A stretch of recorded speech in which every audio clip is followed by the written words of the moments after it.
नमस्कार दोस्तों, कामिका एकादशी व्रत कथा। एक गांव में एक वीर क्षत्रिय रहा करता था। एक दिन किसी कारणवश उसकी ब्राह्मण से हाथापाई हो गई और ब्राह्मण की मृत्यु हो गई। अपने हाथों से मारे गए ब्राह्मण की क्रिया उस क्षत्रिय ने करनी चाहिए, परंतु पंडितों ने उसे क्रिया में शामिल होने नहीं दिया और मना कर दिया। ब्राह्मणों ने बताया कि तुम पर ब्रह्म हत्या का दोष लगा है, पहले प्रायश्चित कर इस पाप से मुक्त हो, तब हम तुम्हारे घर भोजन करेंगे। इस पर क्षत्रिय ने पूछा कि इस पाप से मुक्त होने से क्या उपाय है। तब ब्राह्मणों ने बताया कि श्रावण मास की कृष्ण पक्ष की एकादशी को भक्ति पूर्वक से भगवान श्रीधर का व्रत करो, पूजन करो, ब्राह्मणों को भोजन करा के सद दक्षिणा दो और आशीर्वाद प्राप्त करने के बाद इस पाप से मुक्ति मिलेगी। पंडितों के बताए हुए तरीके से वह व्रत करने लगा और ब्राह्मणों को भोजन कराया। भगवान श्रीधर ने क्षत्रिय के दर्शन दिए और दर्शन देकर कहा, तुम्हें ब्रह्म हत्या के पाप से मुक्ति मिल गई है। कामिका एकादशी का व्रत करने से ब्रह्म हत्या जैसे बड़े पाप भी नष्ट हो जाते हैं और इस लोक में सुख भोग कर प्राणी अंत में वैकुंठ लोक को जाता है। इस कामिका एकादशी का महत्व मैं आपको बताती हूँ।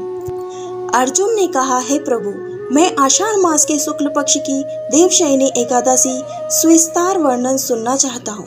अब आप मुझे श्रावण माह के कृष्ण पक्ष की एकादशी की कथा सुनाने की कृपा करें। इस एकादशी का नाम क्या है, इसकी विधि क्या है, इसमें किस देवता की पूजा की जाती है और उपवास किस देवता का रखा जाता है, इसके फल क्या क्या है, क्या क्या मनुष्य को इसके फल की प्राप्ति होती है, ये सारा वर्णन मैं आपके मुख से सुनना चाहता हूँ।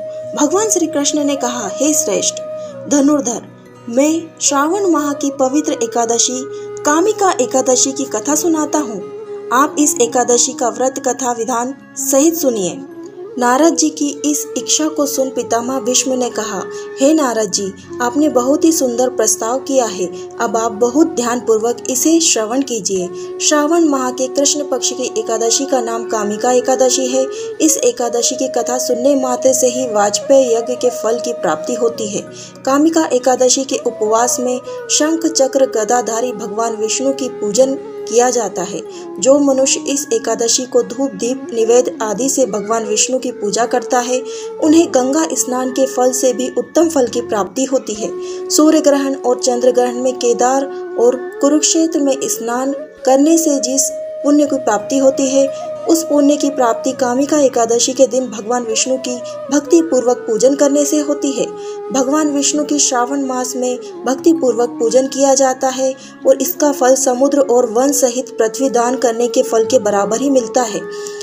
व्यतिपात में गंडक नदी में स्नान करने से जो फल मिलता है, वह फल भगवान विष्णु की पूजा करने से मिलता है। संसार में भगवान की पूजा का फल सबसे ज्यादा होता है और भक्ति पूर्वक भगवान की पूजा वह बन सके तो श्रावण मास में कृष्ण पक्ष की कामिका एकादशी का उपवास अवश्य करना चाहिए। आभूषणों से युक्त बछड़ा सहित गोदान करने से जो फल की प्राप्ति होती है, वह फल की प्राप्ति कामिका एकादशी का व्रत करने से होती है।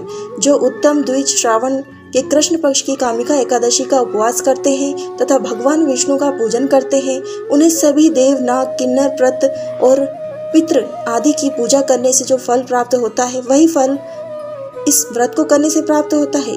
इसलिए पाप से डरने वाले व्यक्तियों को विधि विधान से इस व्रत का उपवास करना चाहिए और भगवान विष्णु की पूजा करना चाहिए।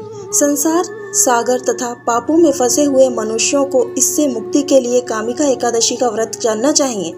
कामिका एकादशी के उपवास से भी पाप नष्ट हो जाते हैं। संसार में इससे अधिक पापों को नष्ट करने वाला कोई भी व्रत नहीं है।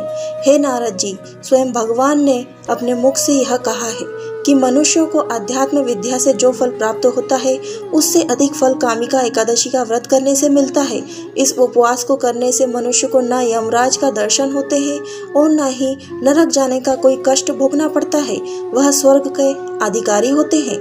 जो मनुष्य इस दिन तुलसी दल से भी भक्ति पूर्वक भगवान विष्णु का पूजन करते हैं, इसे संसार में सागर में रहते हुए भी इस प्रकार अलग नहीं रहते। जिस प्रकार कमल पुष्प जल में रहता है और जल में रहते हुए भी अलग नहीं होता, तुलसी दल से भगवान विष्णु श्री हरि का पूजन करने से इस फल की प्राप्ति स्वर्ण और 4 बार चांदी के दान से फल के बराबर है। भगवान विष्णु रत्न, मोती, मणि आदि आभूषणों की अपेक्षा तुलसी दल से अति प्रसन्न होते हैं। जो मनुष्य प्रभु का तुलसी दल से पूजन करते हैं उनसे सभी पाप नष्ट हो जाते हैं। और नारद जी कहते हैं कि भगवान की अति प्रिय श्री तुलसी जी का प्रणाम करना चाहिए, उन्हें स्पर्श करना चाहिए। तुलसी जी के दर्शन मात्र से ही मनुष्य के सभी पाप नष्ट हो जाते हैं और शरीर को स्पर्श करने से मनुष्य के सभी बीमारियां नष्ट हो जाती हैं। तुलसी दल के जल से स्नान करने से मनुष्य की सभी यम यातनाएं नष्ट हो जाती हैं। जो मनुष्य तुलसी दल से तुलसी जी से भक्ति पूर्वक भगवान श्री चरण में कमलों में अर्पित करता है, तुलसी दल को उसे मुक्ति मिल जाती है।